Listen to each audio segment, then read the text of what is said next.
उस्ताद अज तवा कोच में बैठा हुआ केदा पे विया?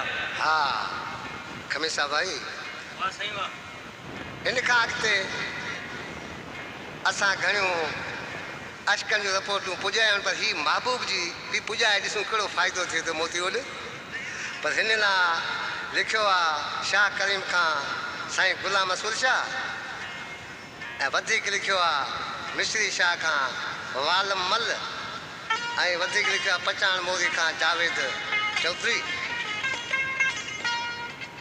फ़कीर यार मोहम्मद ॾिसी आशिक़ वेचारो रवण सां त महबूब जी जंज वापसि रवानी थी लारी में चढ़ी पर हाणे पंहिंजे सेल खे छा चए पई हाय घोड़ा मां कीअं कयां सरतन खां अॼु थी छिॼां सभई सां हिते छॾे